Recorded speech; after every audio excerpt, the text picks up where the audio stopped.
The invitation sat on my kitchen counter for 3 days before I could bring myself to touch it. Cream-colored cardstock with elegant gold lettering announcing Daniel Westbrook's debut book tour stop at the Literary Corner in Bridgeport. My ex-boyfriend had become exactly what he always dreamed of being, a published author with a book climbing the bestseller lists. What the invitation didn't mention was that every word of his so-called memoir about finding authentic truth was built on lies I could prove. I held the cardstock up to the light streaming through my apartment window, reading the inscription for the 100th time. Join us for an evening with Daniel Westbrook, author of Authentic Voices, A Journey Through Truth, as he discusses vulnerability, honesty, and the courage to live an examined life. The irony would have been funny if it didn't make me want to throw something through the window. My phone buzzed with a text from Nina. "Are you going? Just say the word and I'll have everything ready." I stared at those words for a long moment, my finger hovering over the screen.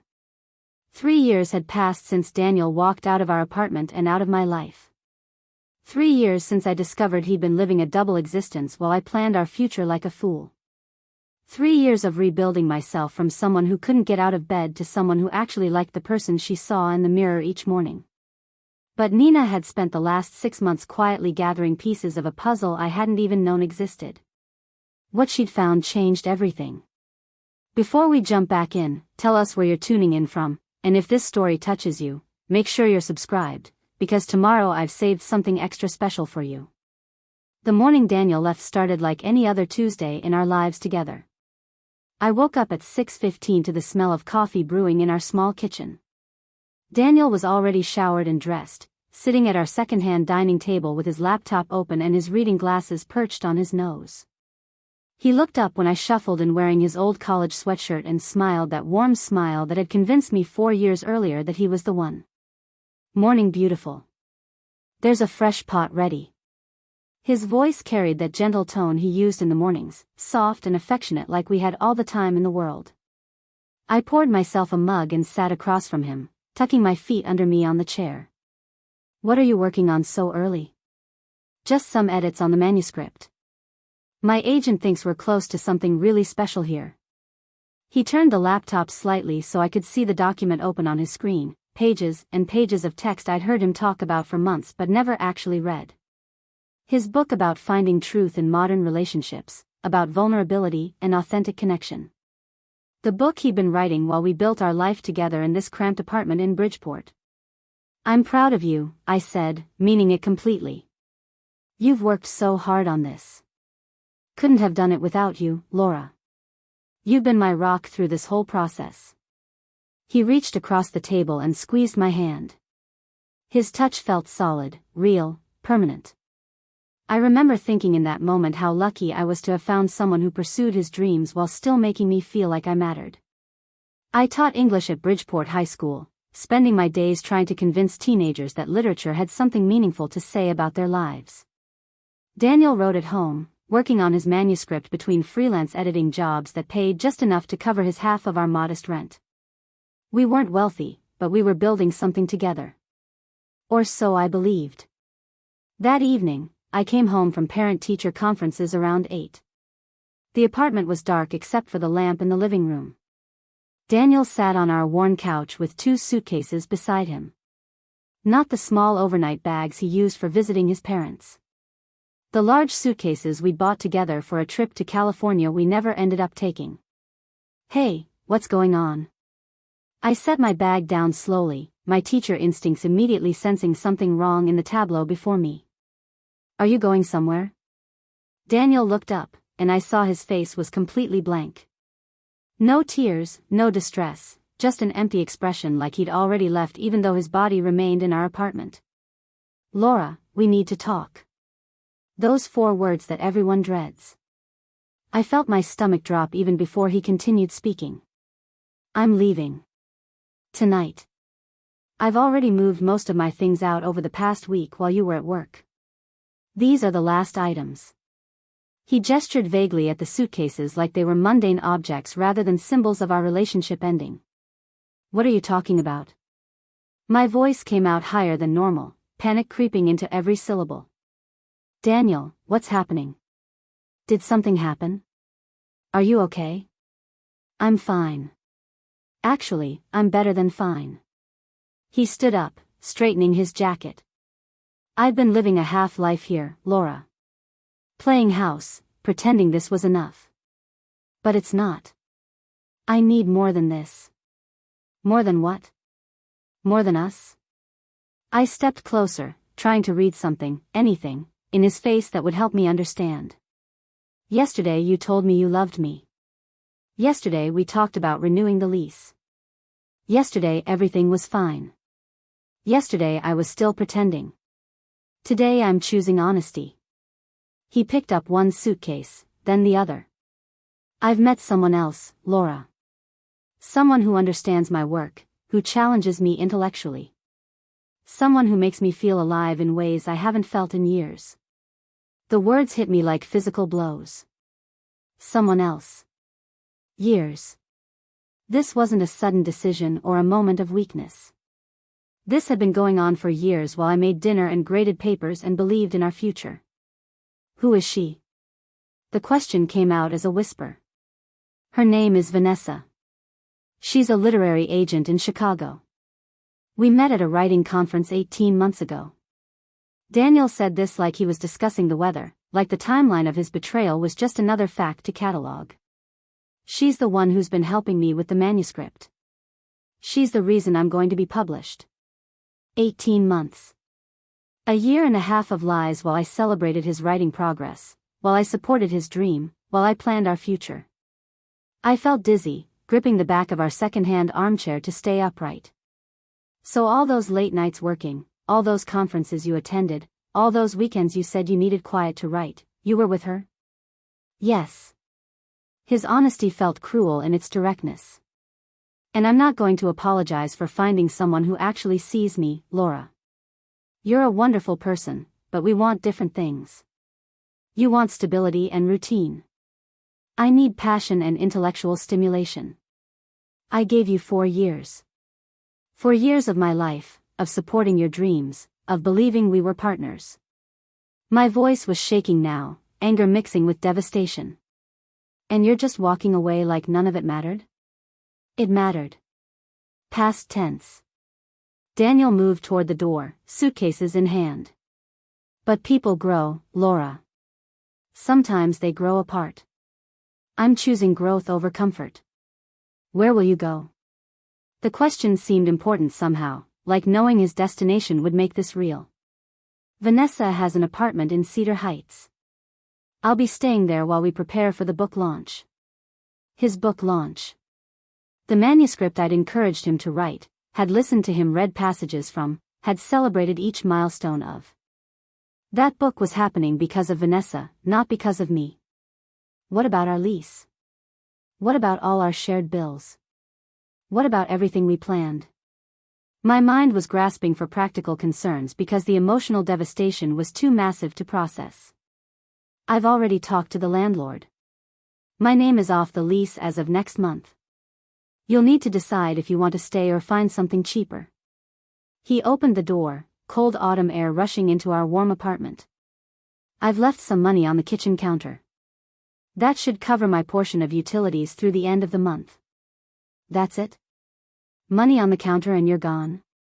I was crying now, tears streaming down my face while he stood there unmoved. Daniel, please. Can we at least talk about this? Can we try to work through whatever is wrong? There's nothing wrong, Laura. That's what you don't understand. This isn't about you failing or me being unhappy. This is about me choosing the life I actually want instead of the life I settled for. He stepped through the doorway into the hall. Take care of yourself. The door closed with a soft click. I stood in our apartment, his apartment, my apartment, whatever it was now, listening to his footsteps fade down the hallway. Then the building's main door opened and shut. Then silence. I don't remember much about the rest of that night. I know I called Nina around 11, sobbing so hard I could barely speak. I know she came over and stayed with me, holding me while I cried myself into exhaustion. I know that when I finally fell asleep on the couch near dawn, I woke up hoping it had been a nightmare only to see Daniel's keys on the counter next to $300 in cash. The next few weeks passed in a blur of grief and confusion. I went to work because I had to, teaching my classes on autopilot while my students looked at me with concern I tried to ignore. I came home to an apartment that felt enormous and empty despite being barely 600 square feet. Every object reminded me of Daniel. The bookshelf we'd assembled together. The coffee maker he'd insisted on buying. The photograph on the wall of us hiking in the mountains 2 summers ago, both of us smiling like we had forever. Nina came over most evenings, bringing takeout I barely touched and sitting with me while I alternated between crying and staring at nothing. She never said "I told you so," even though she'd questioned some of Daniel's behavior over the past year. The late nights, the distance, the way he'd become secretive about his phone. I should have seen it, I told her one night about 3 weeks after he left. All the signs were there and I just ignored them because I didn't want to believe he could do this. Nina set down her container of pad thai and looked at me seriously. "Laura, this isn't on you." He lied. He chose to deceive you every single day for 18 months. Preparing and narrating this story took us a lot of time, so if you are enjoying it, subscribe to our channel, it means a lot to us. Now back to the story. That's not something you could have prevented by being more vigilant or suspicious. That's on him. But I feel so stupid. I trusted him completely. I never once questioned where he was or what he was doing. What kind of fool does that make me? The kind who loved someone and believed they loved you back. Nina squeezed my hand. That doesn't make you stupid. That makes you human. I wanted to believe her, but the shame felt crushing. Everyone would know that Daniel had left me for someone better. Someone more exciting, more intellectual, more worthy of his time and attention. I was the girlfriend who wasn't enough, who got traded in for an upgrade. About a month after Daniel left, Nina showed up at my apartment with her laptop and an expression I'd never seen before. Determined, focused, almost fierce. "Okay, I need you to listen to me without interrupting." She set her laptop on my coffee table and sat beside me. I'd been doing some research on Daniel and Vanessa. Just basic stuff at first, looking at their social media, trying to understand who this woman is who could help destroy my best friend's life. "Nina, I don't want to torture myself looking at pictures of them together." I'd been avoiding social media completely, unable to bear seeing proof of Daniel's new happy life. "Just listen." Nina opened her laptop and pulled up a series of screenshots. Vanessa is a literary agent, that part is true. She works for a mid-sized agency in Chicago. But here's what's interesting. She's married. What? I leaned forward, staring at the image on the screen. A wedding photo from 4 years ago. Vanessa in a white dress standing next to a tall man with kind eyes, both of them looking radiantly happy. Her husband's name is Richard Chen. He's a professor at Northwestern. They have a house in Evanston and, as far as I can tell from her public posts, they're still very much together. Nina scrolled through more images. "Look at these. Posted 2 weeks ago. Vanessa and Richard at some faculty dinner. Posted yesterday. The two of them hiking with their dog." I stared at the evidence, my mind struggling to process what I was seeing. So she's cheating on her husband with Daniel? It appears that way. But wait, it gets more interesting. Nina pulled up another document. I started looking into Daniel's book deal. Authentic Voices is being published by Meridian Press, a legitimate publisher. But the contract he signed isn't what he probably thinks it is. What do you mean? Nina had clearly spent hours researching this. I have a friend who works in publishing. I asked her to look at some public information about Daniel's deal. Turns out Vanessa isn't listed anywhere as his agent. In fact, there's no agent listed at all on his contract. He signed directly with the publisher.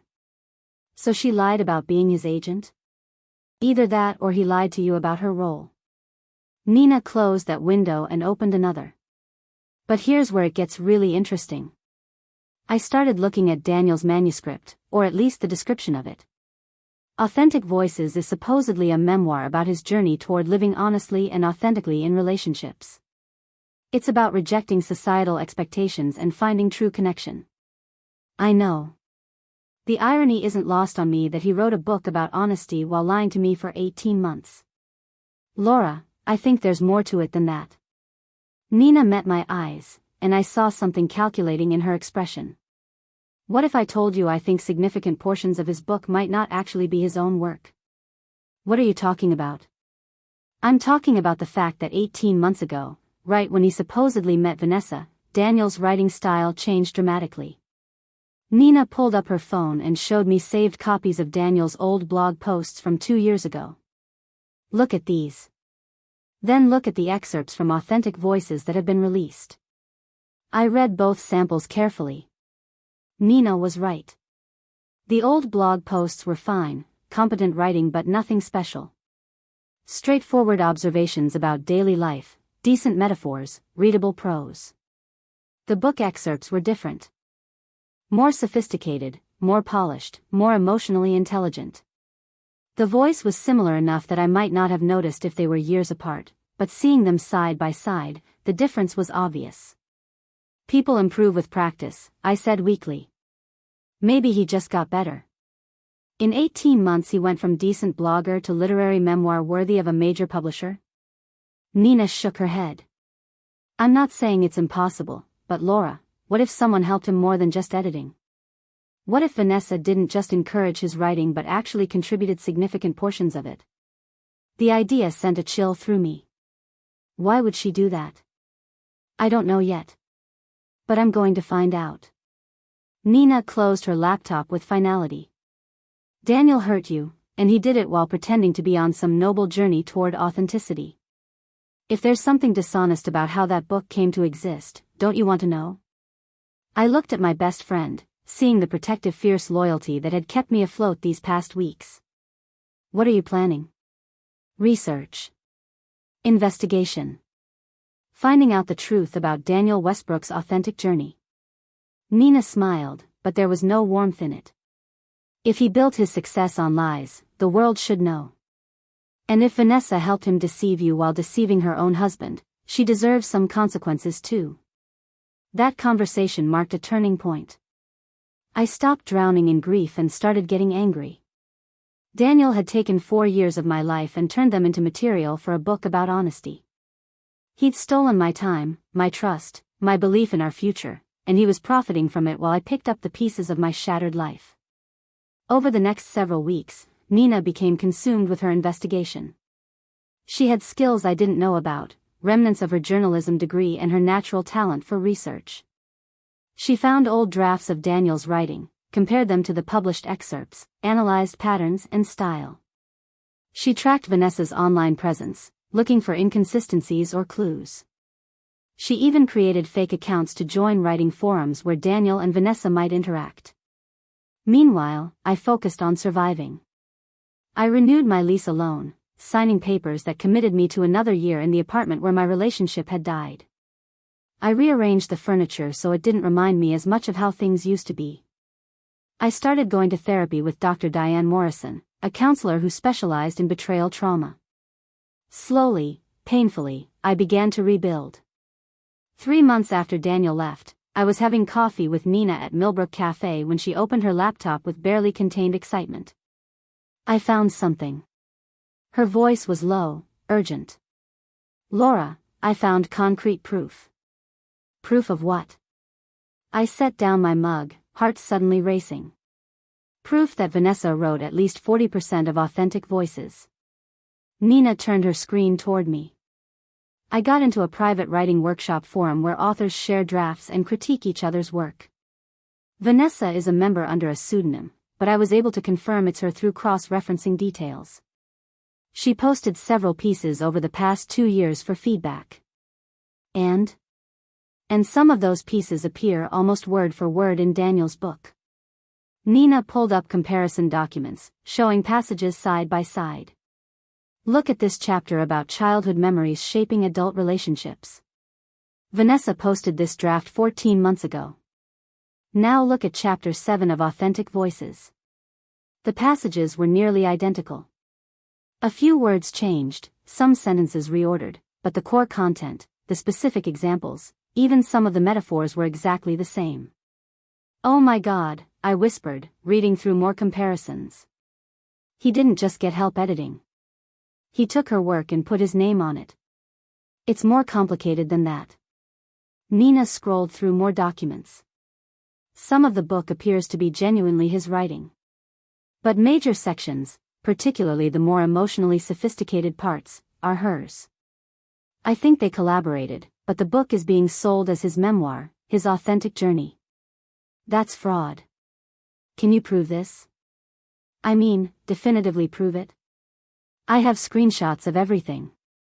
Dated posts from the writing forum. Comparison documents. Even some email exchanges I managed to access where they discussed the manuscript. Nina's expression turned grim. I found those by some methods I'd rather not detail, but everything I have shows a pattern of deception. Vanessa wrote substantial portions of a book being marketed as Daniel's solo memoir about his personal journey toward authentic living. The irony was so thick I almost laughed. Daniel's book about living truthfully was built on stolen work and lies. What do we do with this information? I asked, though part of me already knew the answer. That depends on what you want. Nina closed her laptop. I can sit on this forever if you want to just move on with your life. Or we can expose the truth. Show the publishing world and his readers that Daniel Westbrook's authentic voice isn't actually his own. I thought about it for a long moment, watching people come and go from the cafe, living their normal lives without the weight of betrayal and deception I carried. Part of me wanted to let it go, to move forward without looking back. But another part, a part that had been growing stronger through therapy and time, wanted justice. When is his book tour coming to Bridgeport? I asked. Nina checked her phone. 3 weeks from today. He's doing a signing and Q&A session at the Literary Corner. Then I want to be there. I met Nina's eyes. I want to ask him some questions about his authentic journey. In front of all his readers and the local press. Nina smiled, and this time there was warmth in it. Real warmth mixed with fierce satisfaction. Then we have 3 weeks to prepare. Let's make sure you have all the evidence you need to ask exactly the right questions. That was how it started. 3 weeks of careful planning, of organizing evidence, of practicing what I would say. 3 weeks of transformation from heartbroken victim to someone ready to face the man who destroyed her life. 3 weeks until the book's signing that would change everything. The invitation sat on my counter, cream-colored cardstock with elegant gold lettering. I picked it up and tucked it into my bag. I was definitely going to attend. And Daniel Westbrook was going to wish he'd never written a word about authentic truth. The 3 weeks before the book's signing passed in a strange haze of normalcy mixed with preparation.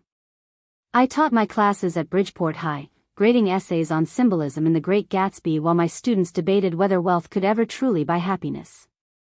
The irony wasn't lost on me.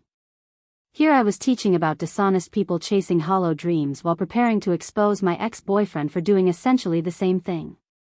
Nina had transformed into someone I barely recognized.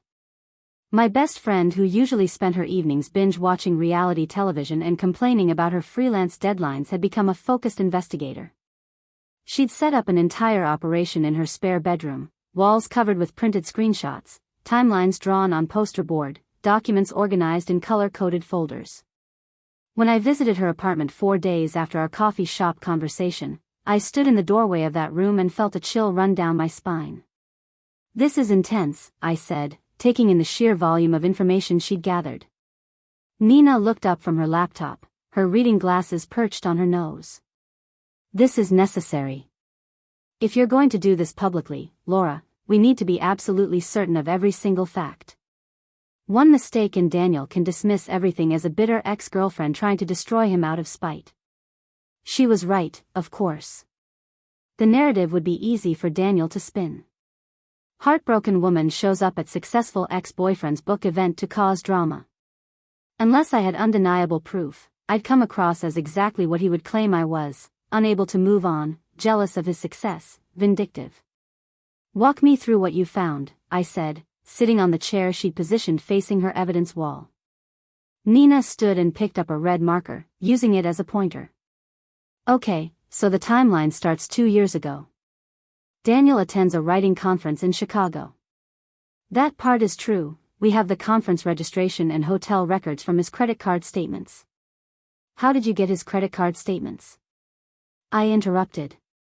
Nina gave me a look. Do you really want to know the technical details? Probably not. Smart. She turned back to the wall. At that conference, Daniel meets Vanessa Chen. She's presenting on a panel about finding your authentic voice in memoir writing. Again, all verifiable. Conference program has her listed as a panelist. She moved the marker to a cluster of printed emails. This is where it gets interesting. 3 weeks after the conference, Daniel and Vanessa begin corresponding. The early emails are professional, discussing his manuscript, her offering feedback. But within 2 months, the tone shifts dramatically.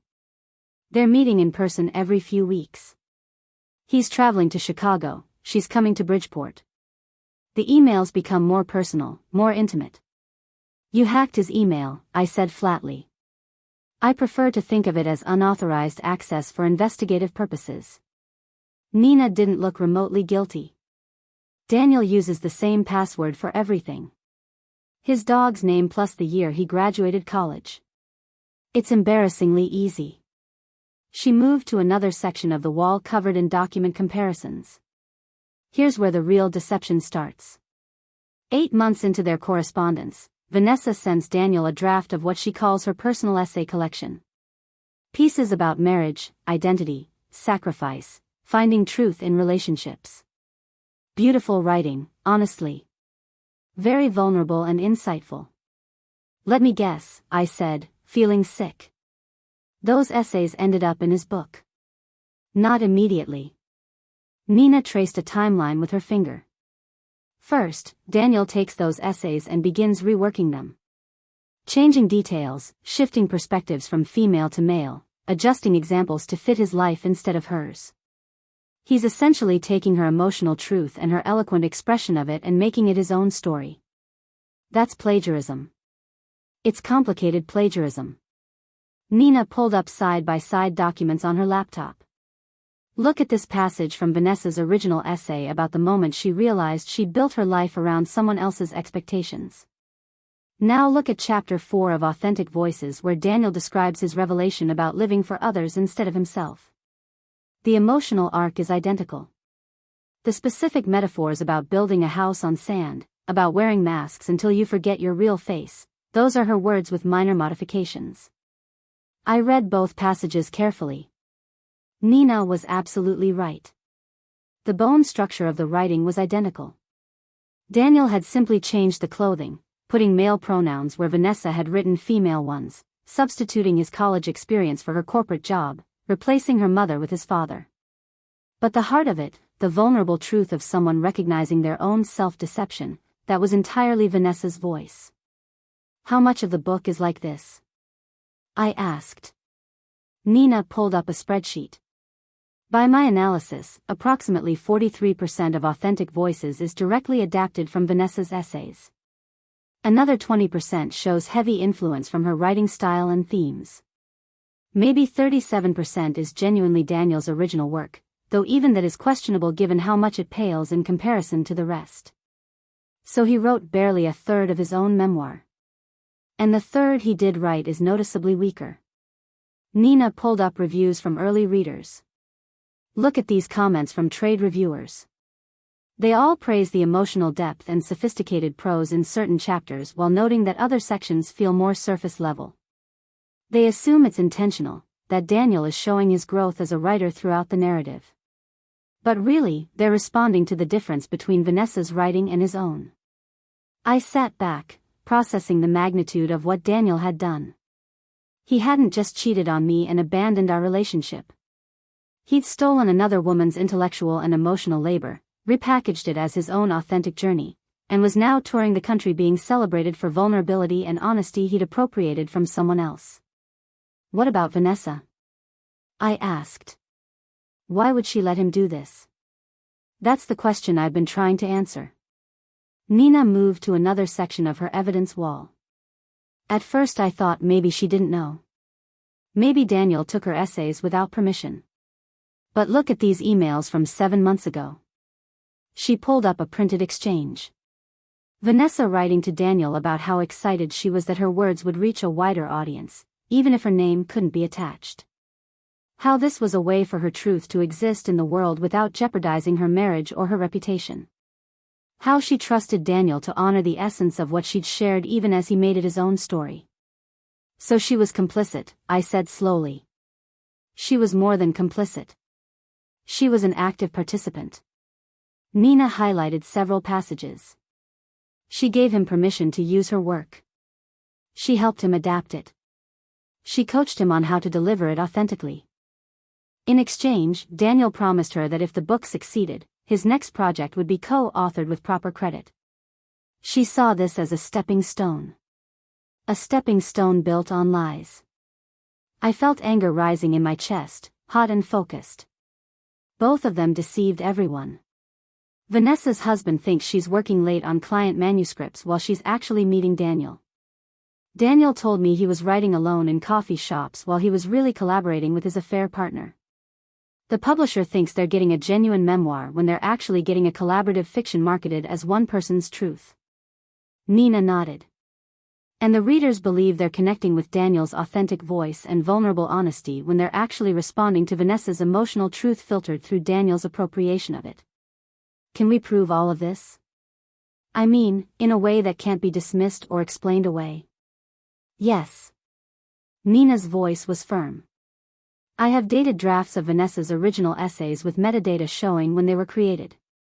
I have email exchanges discussing the adaptation process. I have early manuscripts of Daniel's work showing his actual writing ability before Vanessa's involvement. I have timeline documentation proving when each piece was written and how it was transformed. Any reasonable person looking at this evidence would conclude that Daniel Westbrook committed literary fraud. What's the plan for the book signing? I asked. Nina smiled. That's up to you. You're the one who has to stand up and ask the questions. I'm just the one making sure you have ammunition that can't miss. Over the next 2 weeks, Nina and I refined our approach. We couldn't just stand up and accuse Daniel of plagiarism. That would be too easy to dismiss as a personal attack. Instead, I needed to ask questions that would lead him to either admit the truth or lie in ways that could be immediately disproven. We prepared a sequence of inquiries that seemed innocent on the surface but would systematically dismantle his credibility. I also had to prepare myself emotionally. Dr. Morrison, my therapist, expressed concern about my plan during our session 10 days before the event. Laura, I worry about your motivation here, she said gently. Are you seeking justice or are you seeking revenge? Because those are very different things with very different outcomes for your healing. I thought about that question seriously. Can't it be both? Daniel hurt me deeply, yes. But he's also deceiving thousands of readers, stealing credit for someone else's vulnerable truth, and building a career on dishonesty. Exposing that serves a purpose beyond my personal satisfaction. Dr. Morrison nodded slowly. As long as you understand that public confrontation, even justified confrontation, may not give you the closure you're hoping for. Sometimes these moments provide vindication but not healing. I'm not looking for closure anymore, I told her. I'm looking for consequences. Daniel gets to walk around being celebrated while I'm still picking up pieces. That's not fair, and I have the power to change it. Just promise me you'll come see me after this is over, regardless of how it goes. Dr. Morrison made a note in her file. This kind of confrontation can trigger unexpected emotional responses. You'll need support. I promised, even though I felt certain I knew exactly how I would react. I'd feel satisfied. Vindicated. Finally free of the weight of being Daniel's discarded victim. I had no idea how wrong I was about my own response. The day of the book's signing arrived with crisp autumn weather that made Bridgeport look like something from a postcard. Golden leaves fell from trees lining Main Street where the Literary Corner had stood for 40 years, a beloved independent bookstore that hosted author events in their second-floor reading room. I'd been to dozens of events there over the years, sitting in those same folding chairs while writers discussed their craft and answered questions about inspiration and process. Today I would be in one of those chairs, but I wouldn't be a passive audience member seeking wisdom. Today I would be the one providing revelation. Nina met me at Millbrook Cafe 3 hours before the event. She carried a leather folder containing printed copies of all our evidence, organized with tabs for easy reference. We sat in a back corner booth, going over the plan one final time. "You'll wait until the Q&A portion," Nina reminded me. "Let him do his prepared remarks. Let him read from the book. Let him bask in the admiration. The longer he talks about authenticity and truth, the more powerful the contrast will be when you reveal the deception." "What if he doesn't call on me?" I asked. "What if he recognizes me and deliberately avoids my questions?" "He won't recognize you."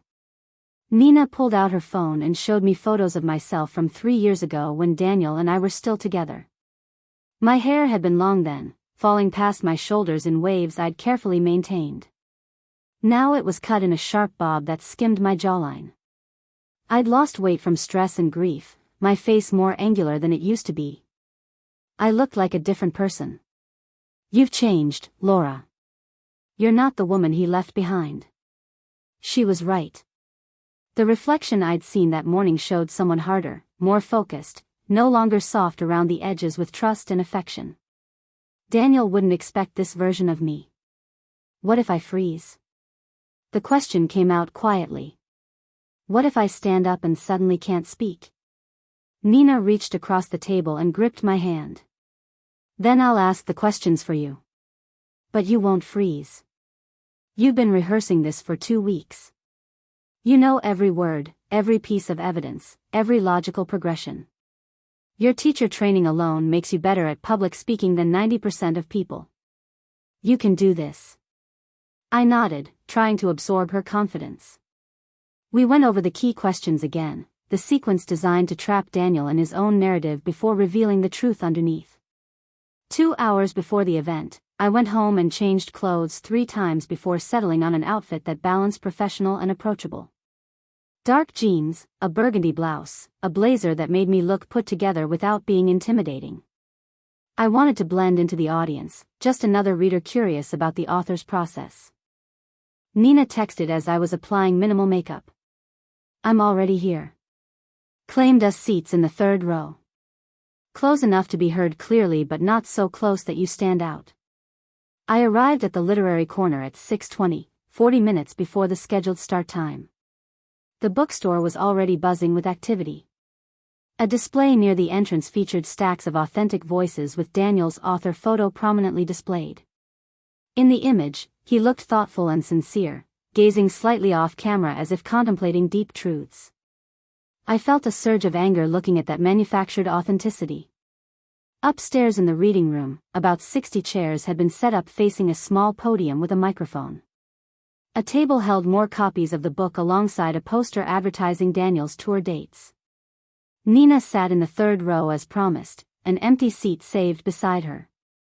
I slid into it, accepting the leather folder she passed to me under the guise of sharing event programs. The evidence inside that folder represented weeks of careful investigation. Printed emails with headers showing dates and recipients. Side-by-side document comparisons with highlighted sections. Timeline charts. Even notarized statements from a handwriting expert Nina had somehow convinced to analyze the documents. Everything we needed to prove that Daniel Westbrook's authentic voice was a carefully constructed lie. People filtered in steadily, filling the seats around us.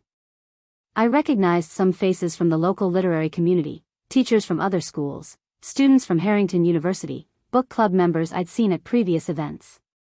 Everyone looked excited, eager to hear from the author whose memoir had been getting such positive attention. At 7 sharp, Paula Henderson, the bookstore's event coordinator, stepped to the microphone. Her warm smile welcomed everyone as she introduced Daniel with glowing praise about his courage, his vulnerability, his important message about living truthfully. The audience applauded enthusiastically. Then Daniel walked out from the back room, and I felt my breath catch despite all my preparation. 3 years had passed since he'd walked out of our apartment, but he looked almost unchanged. Same tousled dark hair, same wire-rimmed glasses, same slightly rumpled academic aesthetic that made him appear approachable and thoughtful. He smiled at the audience with apparent genuine warmth, thanking everyone for coming and expressing how meaningful it was to share his journey with his hometown community. His voice was the same too. That gentle, earnest tone that had once made me feel safe and valued. Hearing it again after all this time created a strange disconnect in my mind. This was the person who had held me during difficult nights, who had read me passages from books he loved, who had promised me a future we would build together. This was also the person who had systematically deceived me while stealing someone else's work to advance his own career. Daniel began reading from Chapter 3 of Authentic Voices, the section about recognizing the masks we wear in relationships.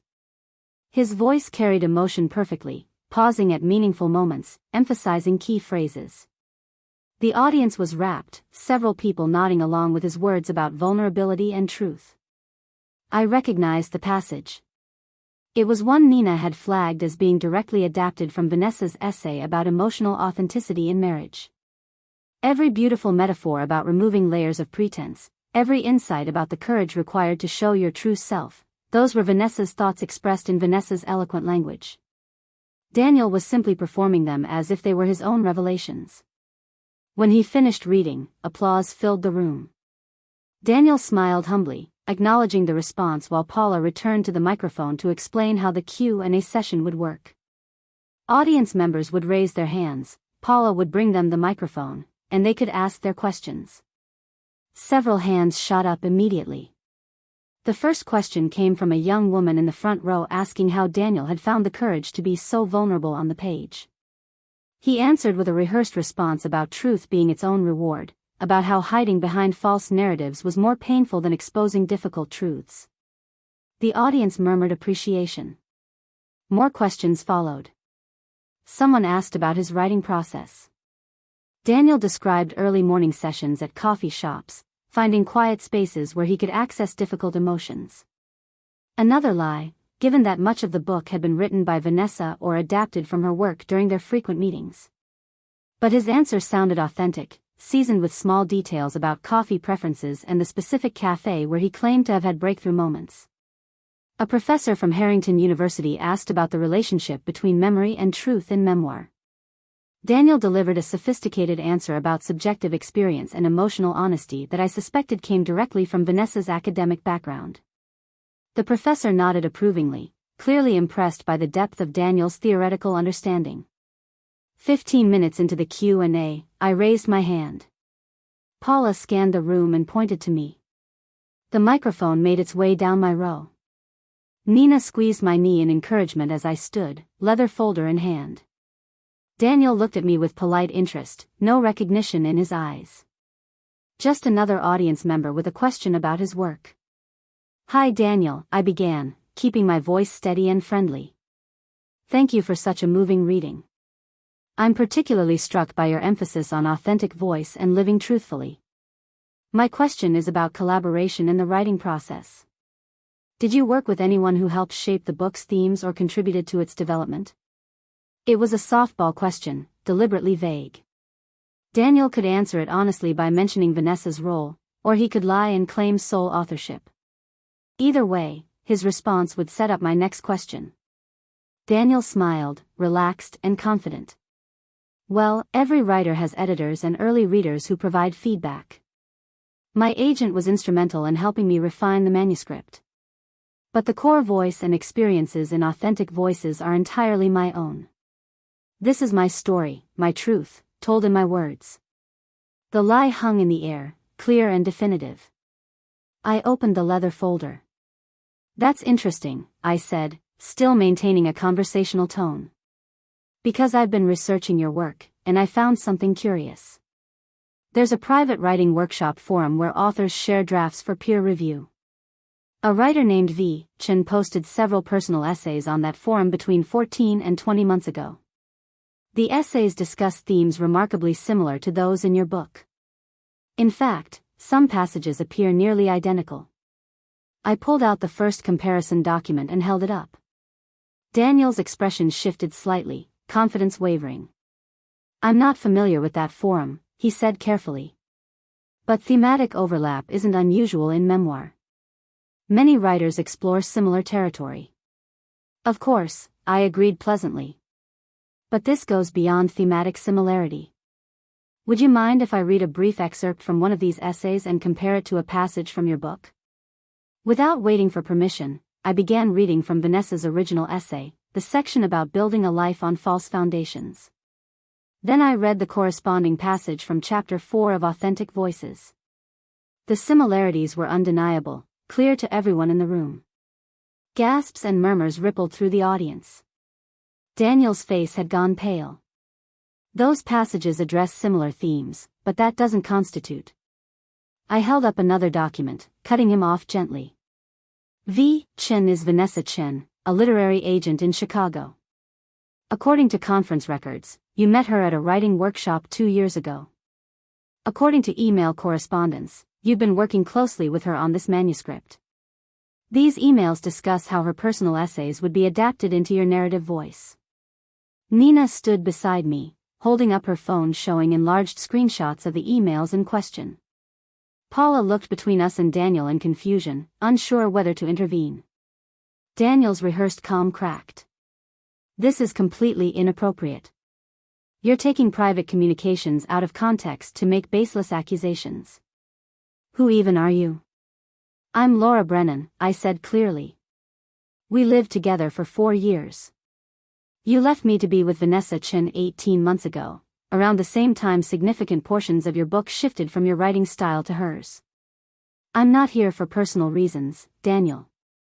I'm here because you're touring the country promoting a book about authentic truth while deceiving everyone about its actual authorship. The room erupted. People talking over each other, some defending Daniel, others demanding answers. Paula rushed to the microphone asking for calm.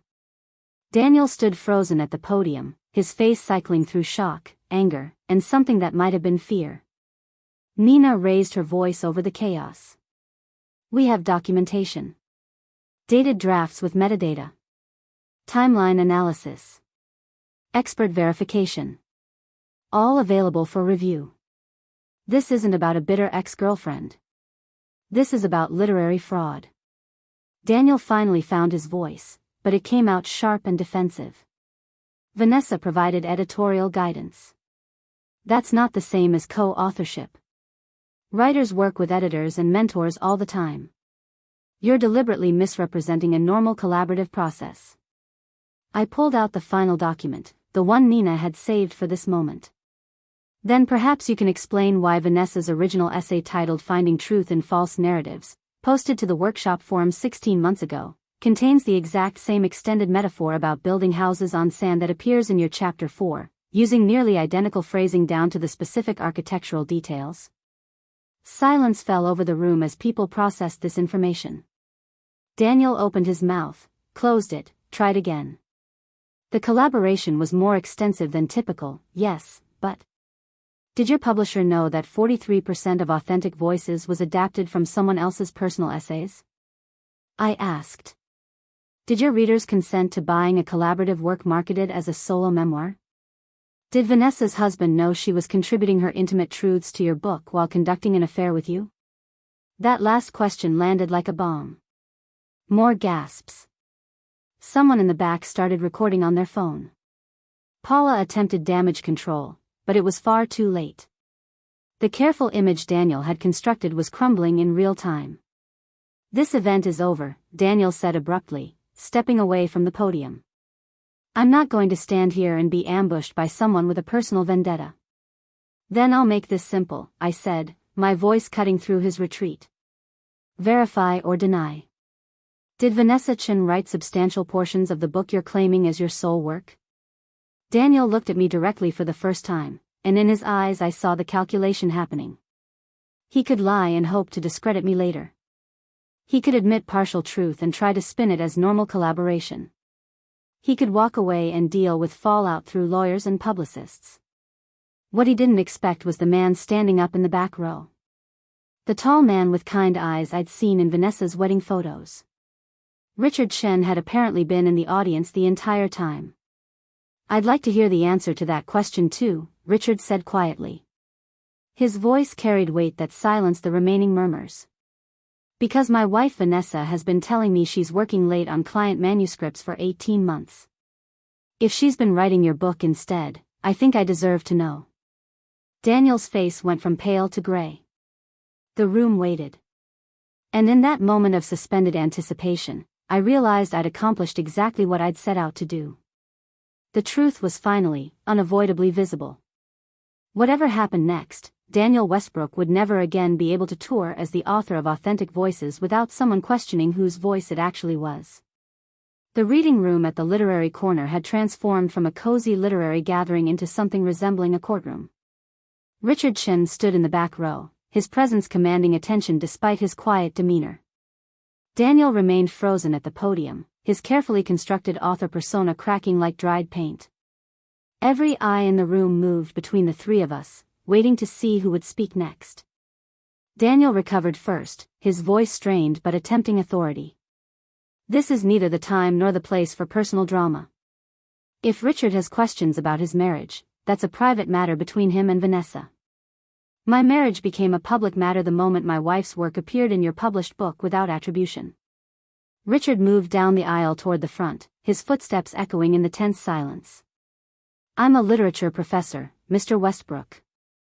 I know my wife's writing voice. I've read drafts of her personal essays over the years. When I picked up your book last week, I recognized whole passages that sounded exactly like her. I convinced myself I was imagining things, that the similarities were coincidental. He reached the front row and turned to face the audience as much as Daniel. Then tonight I received an anonymous email with documented evidence that my wife has been collaborating with you for nearly 2 years. That evidence includes email exchanges discussing how to adapt her essays into your narrative voice, timeline documentation showing when pieces were written, and comparative analysis proving substantial portions of Authentic Voices originated from her work. Nina had sent the email that afternoon. We debated whether to include Richard in our plan, ultimately deciding he deserved to know the truth even if it complicated the confrontation.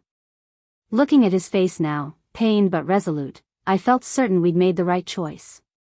Paula stepped forward, her bookstore owner instincts trying to salvage something from the disaster unfolding in her reading room. Perhaps we should take a brief intermission. Give everyone a chance to process what's being alleged here. There's nothing alleged about it. I held up the leather folder. Everything I've stated is documented and verifiable. Daniel met Vanessa Chen at a writing conference. They began an intimate relationship. She shared personal essays she'd written about her life and marriage. Daniel adapted those essays, changing details to fit his experience, and incorporated them into a book he's marketing as his own authentic memoir. That's not collaboration. That's appropriation. You have no right to make these accusations publicly. Daniel's voice rose, defensive anger replacing his earlier shock. Whatever arrangement Vanessa and I had regarding the manuscript, that's between us and our publisher. You're just a jealous ex trying to destroy something you can't have. The words stung more than I expected. Even knowing they were deflection, hearing Daniel reduce my motivations to petty jealousy felt like a slap. But I'd prepared for this. If this were about jealousy, I would have come alone with vague complaints about how you wronged me. Instead, I brought documented evidence and involved a journalist who spent months verifying every claim. I looked at Nina, who held up her press credentials. Nina Martinez, freelance contributor to several literary journals. I've been investigating discrepancies in Authentic Voices for 3 months. Everything Laura has presented tonight will be published in a detailed expose next week. That was news to me. Nina hadn't mentioned she was writing an actual article. But seeing her confident expression, I realized she'd been planning this layer all along. My public confrontation was just the opening act. Her investigative journalism would be the lasting record. Daniel's face shifted through several emotions, landing on something close to panic. You can't publish that. It's defamatory. I'll sue for libel. Truth is an absolute defense against defamation. Nina's voice carried the calm of someone who'd already consulted lawyers. Every claim in my article is supported by primary source documentation. Your publisher might have a case against you for misrepresentation, but you don't have one against me for reporting facts. A woman in the front row, someone I recognized as a local book blogger, stood up with her phone recording. Daniel, are you denying that Vanessa Chen wrote portions of your book? I'm saying the creative process is more complex than simple attribution. Daniel grasped for any narrative that might save him. Vanessa and I worked together. She provided inspiration, feedback, helped me access emotional truths I couldn't reach on my own. That's what good editors do. Editors don't write 43% of your manuscript. I moved closer to the podium, forcing Daniel to either face me or obviously avoid my gaze. Editors don't compose original metaphors and philosophical frameworks that you then claim as your own insights. What you're describing is ghostwriting at minimum, co-authorship more accurately. Yet your book cover has one name on it. Yours. Richard spoke again, his voice heavy with betrayal that went beyond literary fraud. Vanessa told me she was working late on other authors' manuscripts. She told me the distance in our marriage was because of work stress. Now I find out she's been spending that time with you, giving you her words, her thoughts, her intimate reflections on our relationship, so you could publish them as your own authentic journey. The pain in his voice silenced the room. This wasn't just about stolen writing anymore. It was about stolen life, stolen intimacy, stolen trust. Vanessa had taken her marriage, her private experiences with her husband, and handed them to her lover to repackage as his story. The violation was profound on multiple levels. Daniel seemed to recognize that he'd lost control of the narrative completely. Several people were now recording on their phones. Others had their laptops open, likely searching for more information about Vanessa Chen or checking the writing forums Nina had mentioned. The book blogger was typing frantically, probably drafting a post that would be online before Daniel even left the building. I need to speak with my lawyer. Daniel stepped away from the podium, reaching for his phone. This event is over. Actually, I have one more question. I kept my voice level, professional. When your publisher contracted you for authentic voices, did you disclose that substantial portions would be adapted from someone else's work? Because if you didn't, that's contract fraud in addition to academic dishonesty. Daniel didn't answer. He pushed through the crowd toward the back exit, ignoring Paula's attempts to get him to stay and address the situation. The door slammed behind him, leaving the reading room buzzing with shocked conversation. Richard stood near the podium looking lost. Nina approached him carefully. Mr. Chen, I know this is incredibly difficult. If you'd like copies of the evidence I've compiled, including the emails between Daniel and your wife, I'm happy to provide them. Yes. Richard's voice was hollow. Yes, I need to see everything. I need to understand how long I've been living in someone else's narrative. Paula finally regained her professional composure. I want to apologize to everyone who came tonight expecting a meaningful literary event. The Literary Corner does not condone plagiarism or any form of academic dishonesty. We will be removing authentic voices from our shelves pending investigation into these allegations. The crowd began dispersing, small groups forming to discuss what they'd witnessed. I heard snatches of conversation, people expressing shock, others claiming they'd always found certain passages suspiciously sophisticated, a few defending Daniel by suggesting we didn't understand the creative process. The book blogger approached me, requesting an interview. Several others wanted details about the evidence. Nina handled the immediate press inquiries while I found myself standing alone near the windows overlooking Main Street. I unbuckled my seatbelt. Thank you for everything you did. The investigation, the support, showing up for me when I needed someone. I couldn't have done this without you. Nina hugged me tightly. Call me if you need anything. I mean it, Laura. Don't sit alone spiraling. I promised I would, then climbed the stairs to my apartment. Inside, everything looked exactly as I'd left it that morning. My coffee mug still in the sink. The outfit I'd considered wearing laid out on my bed. My lesson plans for tomorrow's classes spread across the kitchen table. Normal life, waiting to resume as if I hadn't just publicly destroyed my ex-boyfriend's career. I made tea I didn't drink and sat on my couch staring at my phone as notifications accumulated. Friend requests from people I didn't know. Messages from former colleagues asking if the rumors were true. 3 voicemails from numbers I didn't recognize, probably journalists wanting statements. And 1 text from an unknown number that made my blood run cold. You've destroyed everything I worked for. I hope you're proud of yourself. You're still the same bitter, small person you always were. Enjoy your hollow victory. Daniel's words, sent from a new number I didn't have blocked. I stared at the message, reading it multiple times. Part of me wanted to respond, to tell him that he'd destroyed his own career by committing fraud. But another part, the part that Dr. Morrison had been helping me develop in therapy, recognized the message for what it was. A desperate attempt to hurt me because he was hurting, to make his consequences somehow my fault. I deleted the message without responding and blocked the number. My phone rang a moment later. Dr. Morrison's name appeared on the screen.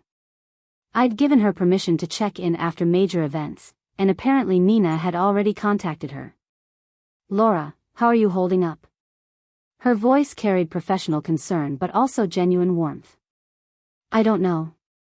I told her the truth. I did what I planned to do. Daniel's fraud is exposed. Richard knows about his wife's betrayal. Justice has been served. But I feel empty instead of satisfied.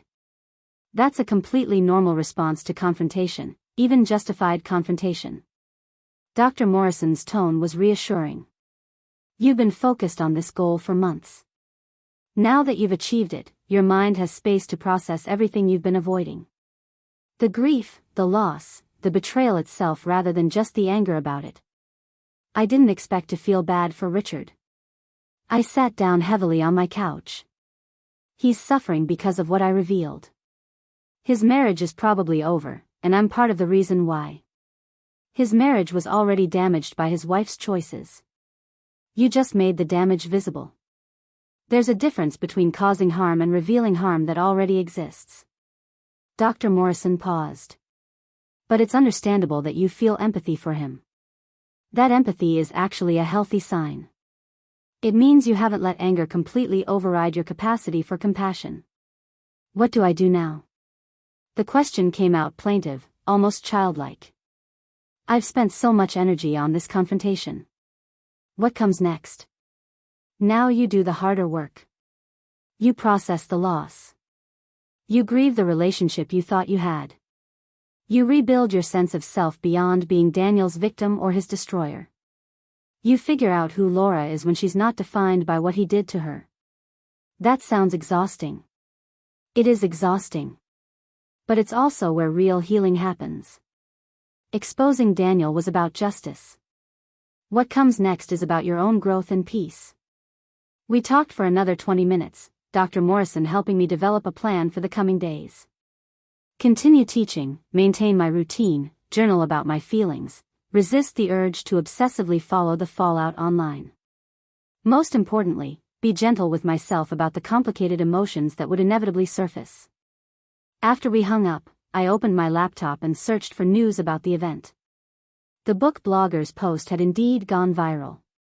Comments ranged from shock to vindication from readers who'd suspected something was off about the book's inconsistent quality. Several people had already started comparing passages to other published essays, looking for more potential plagiarism. Daniel's publisher had released a brief statement saying they took allegations of literary fraud seriously and would be conducting a thorough investigation. They'd paused the book tour pending the outcome of that investigation. Several bookstores had already canceled scheduled appearances.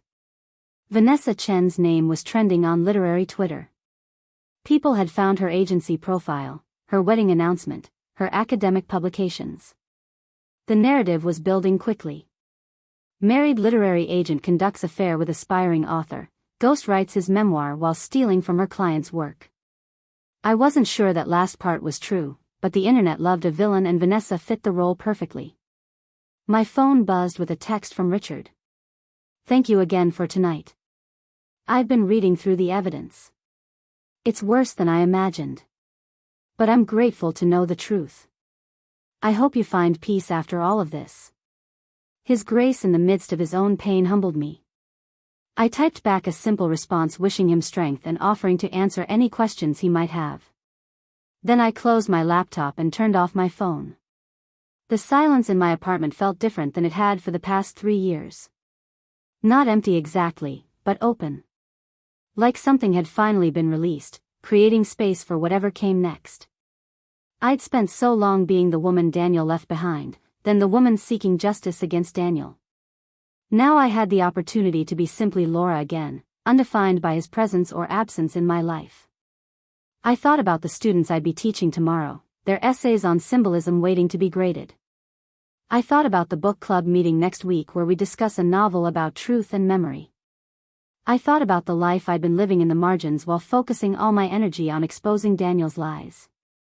That life was still here, still mine, still full of possibility if I could let go of the anger that had sustained me through the darkest period. Standing at my kitchen window looking out at Bridgeport's quiet streets, I made a decision. Tomorrow I would go back to being a teacher, a friend, a person who existed independently of Daniel Westbrook and his fraudulent memoir. The fallout from tonight would continue, investigations would proceed, careers would end or survive based on truth finally revealed. But my role in that story was finished. I'd done what I needed to do. Now I had to figure out how to do what came next, the harder work of healing rather than seeking revenge, of building rather than destroying, of living authentically in ways Daniel had only pretended to understand. The irony wasn't lost on me that I'd learned more about authentic living from exposing lies than Daniel apparently had from writing a whole book about it. Sometimes truth emerges not from careful self-examination but from the courage to face uncomfortable realities and speak them aloud, regardless of the cost. I'd paid the cost tonight.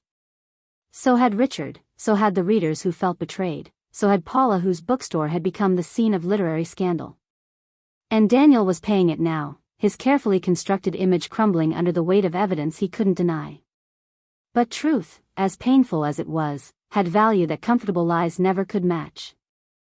I'd learned that over the past 3 years. And tomorrow I would begin learning what came after truth, when justice had been served and all that remained was the daily work of becoming whole again. For tonight though, I was simply tired.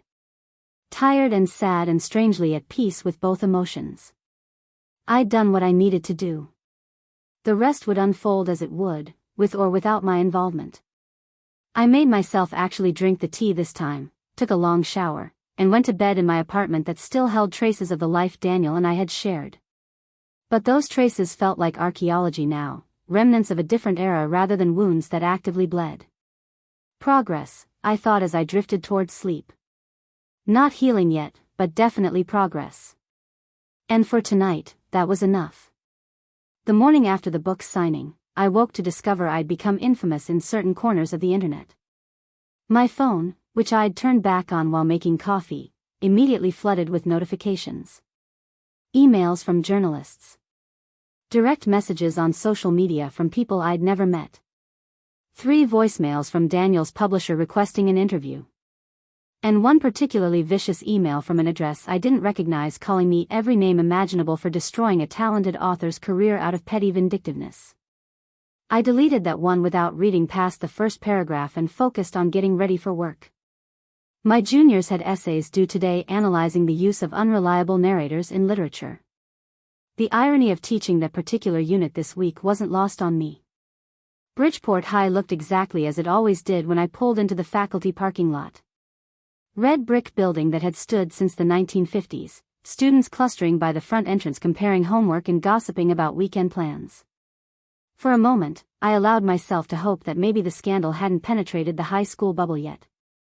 That hope lasted approximately 30 seconds. Ms. Brennan.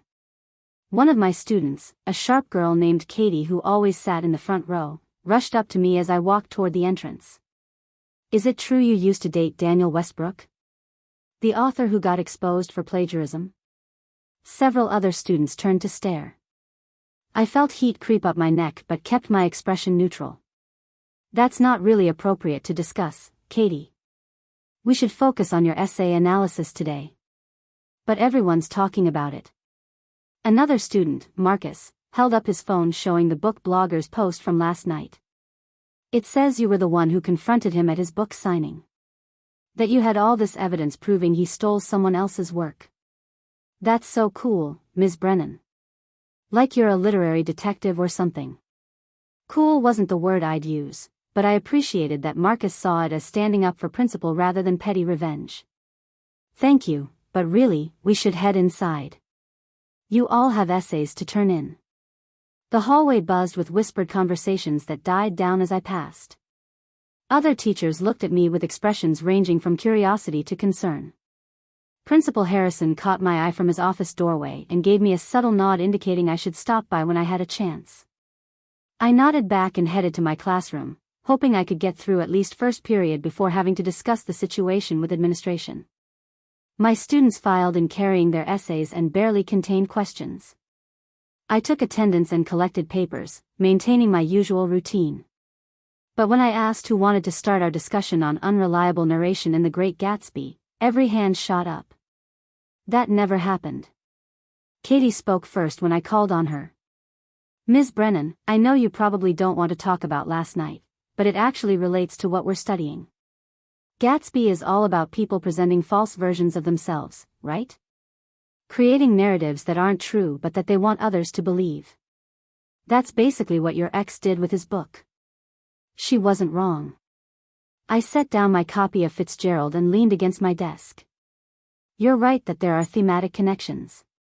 Daniel Westbrook did create a false narrative, presenting collaboration and appropriation as solo authentic work. But what makes someone an unreliable narrator in fiction versus a fraud in real life? The discussion that followed was probably the most engaged my students had been all semester. They drew connections between Gatsby's constructed identity and Daniel's fraudulent memoir. They debated whether readers should have recognized inconsistencies in authentic voices the way careful readers notice clues about narrator unreliability in novels. They discussed the responsibility of publishers to fact-check memoirs versus the impossibility of verifying subjective emotional truth. Marcus raised his hand toward the end of class. The thing is, Ms. Brennan, in books we expect some narrators to be unreliable. That's part of the fun, figuring out what's real and what's not. But when someone publishes a memoir, we trust they're telling the truth about their own life. Breaking that trust seems worse somehow than a fictional character lying. That's an excellent observation. I was genuinely impressed by the depth of their analysis. Genre creates certain contracts between writer and reader. Fiction allows for unreliability as an artistic choice. Memoir promises authenticity even when memory is subjective. Violating that promise damages not just the individual author's credibility but reader trust in the genre itself. Did you feel betrayed as a reader? Katie asked. Like, separate from feeling betrayed as his ex-girlfriend. Did it hurt differently knowing he was lying to readers about his authentic voice? I considered the question carefully. These were teenagers, but they deserved honest answers. Yes, I admitted. I read early drafts of his work years ago when we were together. I knew what his actual voice sounded like. Seeing the published version and recognizing that it wasn't fully his felt like a different kind of betrayal. It made me question whether I'd ever known him at all, if even his creative voice was borrowed from someone else. The bell rang before we could go deeper, students filing out still discussing reliability and truth. Several stopped to tell me they thought I'd done the right thing exposing the fraud. A few just squeezed my arm in support without saying anything. Their solidarity helped more than they probably realized. Between second and third period, I stopped by Principal Harrison's office as requested. He was a practical man in his late 50s who'd been running Bridgeport High for nearly a decade. He gestured for me to sit, his expression unreadable. Laura, I'm going to be direct with you. I've had 4 parents call this morning asking whether it's appropriate for their children to be taught by someone involved in a public scandal. I told them that what you do in your personal life is your business as long as it doesn't interfere with your professional responsibilities. I appreciate that. My stomach clenched anyway. Am I in trouble? Not from me. Harrison leaned back in his chair. Frankly, from what I've read online, you exposed legitimate fraud. That takes courage. But I need to know if this situation is going to create ongoing disruptions. Media showing up at school, that sort of thing. I don't think so. The story is about Daniel and Vanessa, not really about me. I was just the person who had evidence and chose to present it publicly. Now that it's out there, I doubt anyone will care about the ex-girlfriend angle beyond initial curiosity. Let's hope you're right. Harrison's expression softened slightly. For what it's worth, I read Authentic Voices when it came out. Thought about assigning it in our AP literature classes. I'm glad we didn't. Would have been embarrassing to discover we'd been teaching plagiarized work. That's actually a good point. I hadn't thought about the educational implications. How many schools might have assigned this book based on its themes about truth and authenticity, not knowing it was fraudulent? The deception had ripple effects beyond individual readers. The rest of my teaching day passed in similar fashion. Students wanted to discuss the scandal in context of whatever we were studying. My creative writing class had particularly strong opinions about intellectual property and collaborative work. By the time final bell rang, I felt drained from repeatedly discussing the situation while trying to maintain professional boundaries. Nina called as I was packing up my classroom. "Have you seen the news?" Her voice carried excitement mixed with concern. "I've been teaching all day." "What news?" "Daniel's publisher issued a formal statement an hour ago. They're pulling Authentic Voices from publication pending a complete investigation. They're also requiring Daniel to repay his advance and threatening legal action for breach of contract. It's all over publishing industry websites." I sat down heavily in my desk chair. Wow. That was fast. Once the evidence went public, they didn't have much choice. Nina's typing sounds came through the phone. Multiple literary agents and authors have weighed in on social media condemning the plagiarism. Some of Vanessa's clients discovered she'd been neglecting their manuscripts while working on Daniel's book. 2 have already dropped her as representation. Her agency put her on administrative leave this morning. "What about Richard?" I asked. "Have you heard from him?" "He emailed me this afternoon. Said he asked Vanessa to move out. She's staying with her sister in Chicago while they figure out separation details. He thanked me again for the evidence and said he's considering writing an essay about the experience for an academic journal. Something about trust and narrative in modern relationships." That actually sounds healthy. I gathered my papers into my bag. Processing trauma through intellectual analysis is very professor of him. "How are you doing?" Nina's tone shifted to concern. "Really doing, not the version you tell your principal or your students. Honestly, I feel weird." I walked to the window overlooking the student parking lot where teenagers were climbing into cars and buses, heading home to lives untouched by literary scandal. I thought I'd feel triumphant or at least satisfied. But mostly I feel sad. Sad for Richard. Sad for the readers who genuinely connected with the book. Even a little sad for Daniel, which makes no sense given what he did to me. It makes perfect sense. You loved him once. Seeing someone you love destroy themselves, even through their own choices, that's painful regardless of how they hurt you. I guess. I watched a group of my students laughing together by the bike racks, their biggest concern probably an upcoming chemistry test. I keep thinking about what comes next. The confrontation is over. Daniel's career is probably finished. Justice has been served. But I'm still just me, living in the same apartment, teaching the same classes, dealing with the same loneliness I've had for 3 years. Maybe that's the real work now. Nina's voice was gentle. Not fighting against what Daniel did, but building toward what you want. What do you want, Laura? Not in relation to him, but for yourself. I don't know. The admission felt vulnerable. I've been so focused on survival and then on justice that I haven't thought about what I actually want from my life. That probably sounds pathetic. It sounds human. Think about it though. You have a clean slate now. Daniel is out of your life completely. The anger that's been driving you has accomplished its purpose. What would you do with your energy if you weren't using it to be angry? The question stayed with me as I drove home, stopped for groceries, made dinner in my quiet apartment. What did I want? The question felt enormous and terrifying. For 4 years, I'd wanted a life with Daniel. For 3 years after, I'd wanted justice and maybe revenge. Now both those wants were gone, leaving a vacuum I didn't know how to fill. My phone rang while I was washing dishes. An unknown number. I almost didn't answer, expecting another journalist or angry Daniel supporter. But something made me pick up. Laura Brennan? A woman's voice, professional and somewhat cold. Yes, who's calling? This is Vanessa Chen. I think we should talk. My hand tightened on the phone. I had nothing prepared for this scenario. Nina and I had planned for confronting Daniel, for dealing with Richard, for managing media attention. We hadn't discussed what would happen if the other woman called me directly. I'm listening. My voice came out calmer than I felt. First, I want you to know that I'm not calling to defend myself or to ask for your sympathy. What I did to you was wrong. What Daniel and I did to Richard was wrong.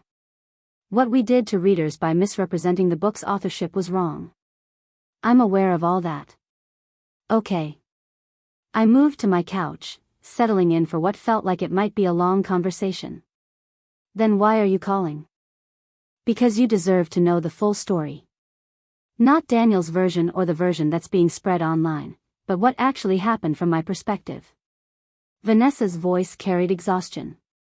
You went to considerable effort to expose the truth. I figure you at least deserve to hear it directly from one of the people who deceived you. I'm listening, I repeated. Vanessa took a breath. I met Daniel at that writing conference 2 years ago. That part is true. He was charming, attentive, interested in my opinions about craft and storytelling. My marriage was struggling. Had been for a while, though I wasn't ready to admit it. Richard is a good man, but we'd grown distant. He was absorbed in his academic work. I felt invisible in my own life. That doesn't justify an affair.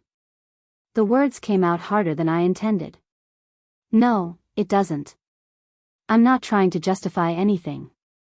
I'm explaining context. Vanessa paused. Daniel and I started corresponding after the conference. Professional at first, then personal. He shared his manuscript with me. It was rough, surface level in a lot of places. He had ideas but not the emotional vocabulary to express them with depth. So you provided that vocabulary. I did more than that. I shared my personal essays with him. Pieces I'd written about my marriage, my identity struggles, my journey trying to live authentically while maintaining appearances. Daniel saw those essays and recognized they were what his book needed. The emotional truth and sophisticated prose that would make his memoir stand out. And you just gave them to him? I couldn't keep the disbelief from my voice. Not immediately. Vanessa's voice tightened. At first, I offered editorial guidance. But Daniel kept pushing for more. He said my insights were transforming his work. He made me feel seen in ways my husband hadn't in years. When he suggested adapting some of my essay themes into his narrative, I convinced myself it was collaboration. That I was helping him access truths he couldn't reach alone. But you knew it was more than that. You knew he was taking your work and claiming it as his own. Yes. The admission came quietly. I knew. But by that point, I was invested in the affair and in the project. Daniel promised that if this book succeeded, we'd co-author the next one with proper attribution. He said this was laying groundwork for our future together. I wanted to believe him. Did you know about me? I had to ask. Did you know Daniel had a girlfriend at home while he was with you? Not at first. When I found out, he told me your relationship was already over emotionally. That you were just going through the motions until he figured out logistics of leaving. Vanessa paused. I chose to believe that too, because believing it meant I could avoid feeling like the other woman destroying someone's relationship. We were planning to renew our lease the week he left. I heard the bitterness in my own voice. We talked about our future together the day before he packed his bags. So no, our relationship wasn't emotionally over. You were just convenient justification for him to avoid feeling guilty about abandoning someone who loved him. I know that now. I'm sorry, Laura. For whatever that's worth coming from me. Why are you really calling? I asked. You didn't track down my number just to apologize. Because I want you to understand that Daniel used both of us. Vanessa's voice hardened. He used my words to build his career. He used my marriage struggles as material for his book. He used your support and stability while planning to leave. And now that everything's fallen apart, he's blaming us. He called me this morning screaming that I'd ruined his life by not covering our tracks better.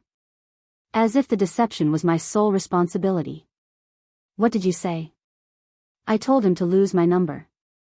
That I was done being his ghostwriter and his scapegoat. Vanessa's laugh was bitter. My marriage is over. My career is probably finished. I've lost the respect of my colleagues and clients. All so Daniel could pretend to be a profound writer exploring authentic truth. The irony is suffocating. I don't feel sorry for you. The words came out flat. You made choices that hurt people, including yourself. You don't get sympathy for consequences you earned. I'm not asking for sympathy. I'm asking you to know that when you exposed the plagiarism, you didn't just destroy Daniel's career. You freed both of us from a situation built entirely on lies. I was trapped in that deception, believing if I just kept supporting his success, eventually I'd get credit too. You forced me to see it for what it was. And what was it? Theft. Professional, emotional, and intellectual theft. Vanessa's voice dropped. He stole your years. He stole my words. He stole Richard's trust. And he convinced both of us that his success would somehow redeem the harm we were causing. But success built on fraud doesn't redeem anything. It just delays the reckoning. We sat in silence for a moment. I didn't know what to do with her confession. Part of me wanted to rage at her for participating in Daniel's deception. Another part recognized that she'd been deceived too, just differently. What will you do now? I finally asked. Try to rebuild my credibility if that's even possible. Vanessa sighed. I've already started reaching out to the clients I neglected, apologizing and offering to help them find new representation. I'm going to write a detailed account of what happened for a literary ethics journal, taking full responsibility for my role in the plagiarism. And I'm going to therapy, because clearly I have issues around self-worth and boundaries that need addressing. That actually sounds like accountability. I was surprised to hear a reasonable plan. I don't expect forgiveness from you or Richard or anyone else. But I can at least stop compounding the harm by hiding or making excuses. Vanessa paused. For what it's worth, some of the passages Daniel published were genuinely yours too. What do you mean? In the book, there are sections about building a life with someone, about domestic intimacy and shared routines. Those came from things Daniel told me about your relationship. He took your life together and repackaged it as philosophical observations about authentic partnership. So in a way, you were also contributing to the book without knowing it or consenting to it. The revelation made my skin crawl. Daniel hadn't just stolen Vanessa's words. He'd stolen moments from our life together, commodifying our relationship for his memoir about finding truth. Every small intimacy I'd thought was private between us had potentially become material for his book. That's violating in a whole new way. My voice shook slightly. I know. I'm sorry I participated in it. Vanessa's apology sounded genuine this time. Daniel is skilled at making people feel like they're collaborating on something meaningful when really they're just being used. I hope you find peace, Laura. You deserve it after everything. She hung up before I could respond. I sat on my couch holding my phone, trying to process the conversation. Vanessa had confirmed what I'd suspected but given it new dimensions. Daniel wasn't just a cheater or a plagiarist. He was someone who systematically used everyone around him, mining their lives and words for material while convincing them they were participants in something important. The worst part was realizing I'd been complicit without knowing it. Every story I'd shared with Daniel about my childhood, Every vulnerable moment I'd trusted him with, every routine of our daily life together had potentially become content for his book. He'd taken my authentic experiences and filtered them through his fraudulent narrative about living truthfully.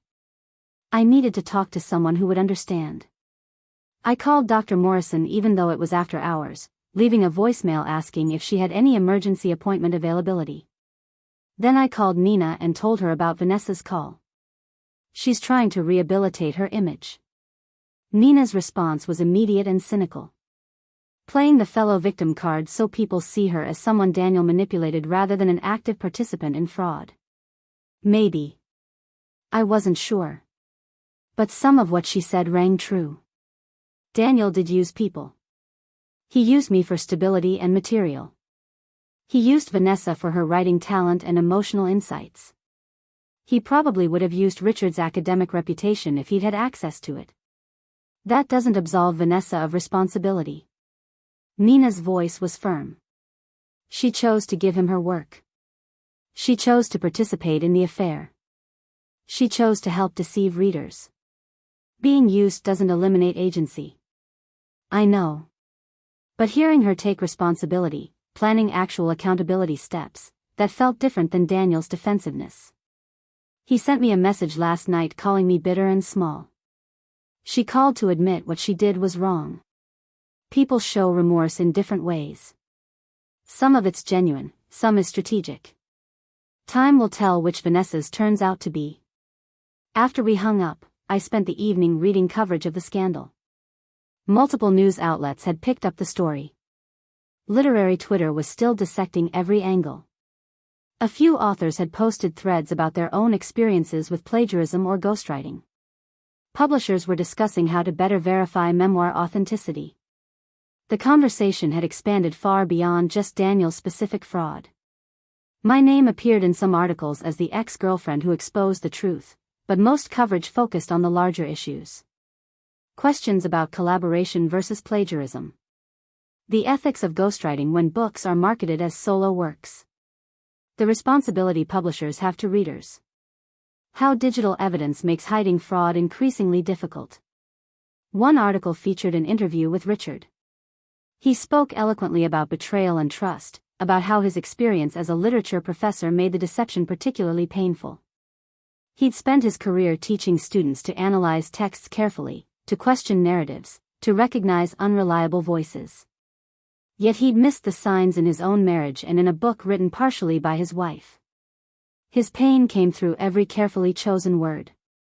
But so did his determination to process this experience thoughtfully rather than just react emotionally. I found myself respecting him even more, wishing I had his intellectual clarity to balance my messy feelings. Around midnight, I finally went to bed. But sleep didn't come easily. I kept thinking about Vanessa's revelation that parts of the book came from my life with Daniel. Which passages? Which intimate details had he shared with her and then published as his own philosophical insights? The violation felt worse than the affair in some ways. Cheating was a betrayal of our relationship. But taking our private moments and making them public content without my knowledge or consent, that was a violation of my personhood. He'd treated my life like public domain material, free for him to harvest and reshape into his narrative.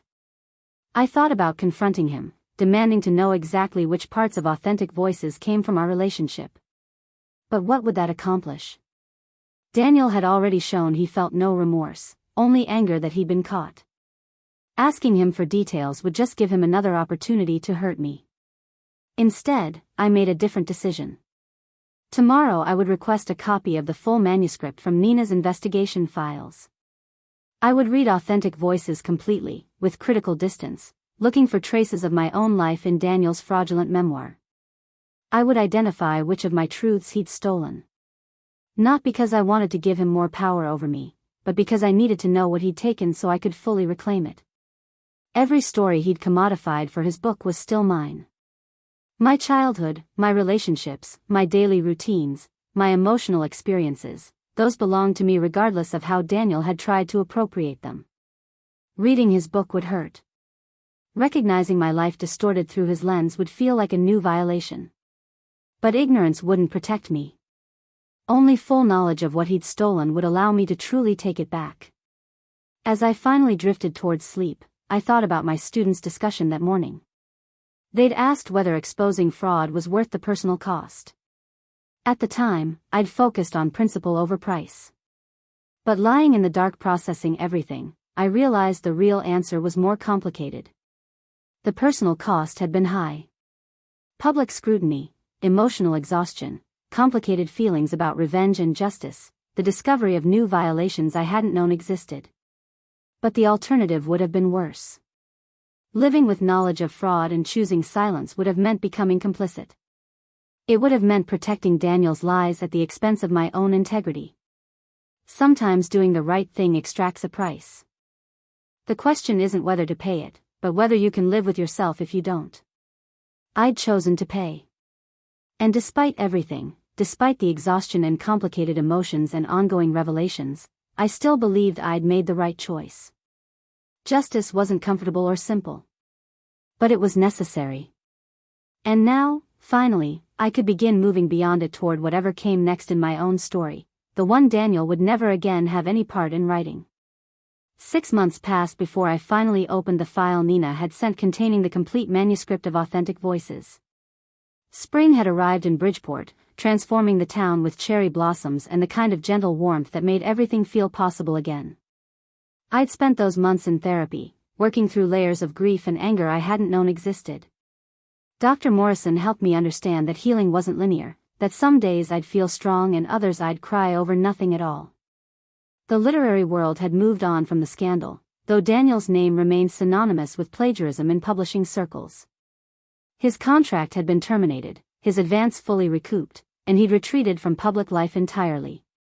Vanessa had indeed published her accountability essay in a literary ethics journal, detailing exactly how the fraud occurred and accepting full responsibility for her role.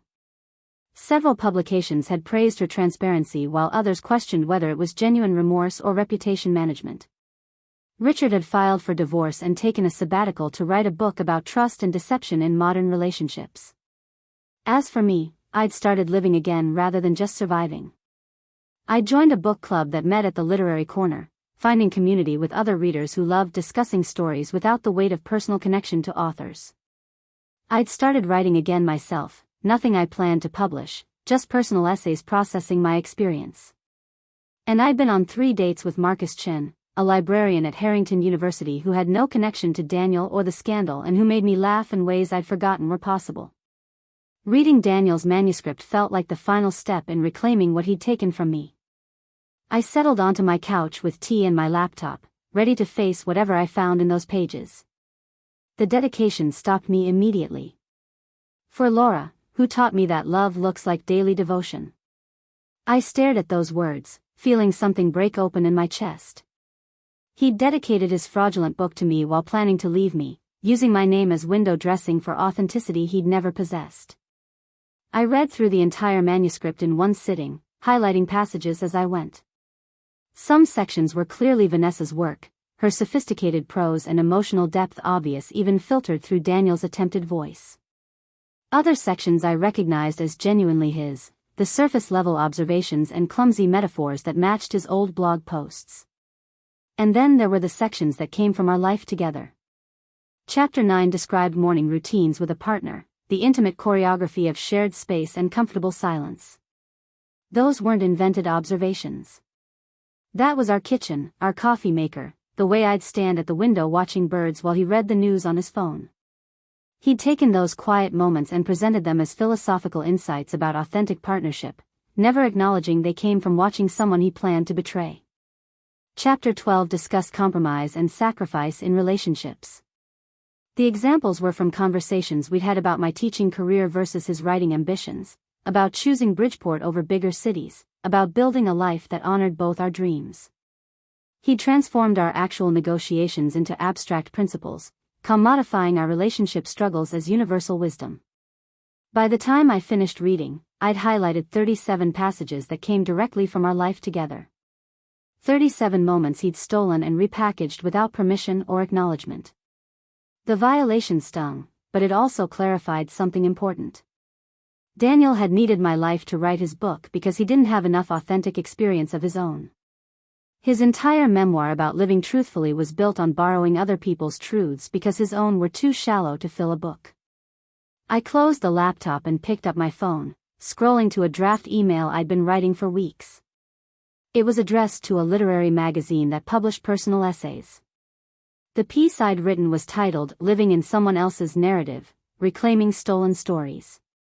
It detailed my experience discovering that my private life had become public material without consent, exploring questions about who owns relationship stories and how we reclaim agency when someone else tells our truth without permission. I'd hesitated to send it, worried it would look like I was capitalizing on the scandal or unable to move on. But reading Daniel's manuscript clarified my purpose. This wasn't about him anymore. It was about the thousands of other people whose lives might become fodder for someone else's story. It was about establishing that our experiences belong to us, even when we share them with partners who later betray us. I hit send before I could second-guess myself. The essay would be published or rejected on its own merits. Either way, I'd transformed my stolen narrative into something that was fully mine again. That evening, Marcus took me to dinner at a small Italian restaurant on the edge of town. We talked about books and travel and his research project on archive preservation. He made me laugh with stories about confused students and eccentric professors. When he walked me to my door afterward, he kissed me gently and told me he'd like to see me again soon. I went inside feeling lighter than I had in years. My apartment no longer felt haunted by Daniel's absence. The furniture I'd rearranged, the walls I'd repainted, the new routines I'd established had transformed it into a space that was entirely my own. My story, not defined by who'd left or what they'd taken, but by what I'd chosen to build in the aftermath. 3 weeks later, the literary magazine accepted my essay. They wanted to feature it as their cover story with an accompanying interview about life after public confrontation. I said yes, finally ready to tell my version of events in my own words on my own terms. Nina called when the essay published online. "Laura, this is incredible. You took everything he did and transformed it into something meaningful and beautiful. This is what winning actually looks like." "Maybe." I smiled, looking out my window at Bridgeport's familiar streets. "Or maybe it's just what healing looks like.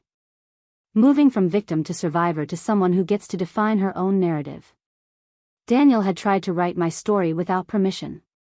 He'd failed, not because I'd stopped him, but because my story was always mine to tell. He'd only ever had access to one chapter, the one where he appeared and then exited.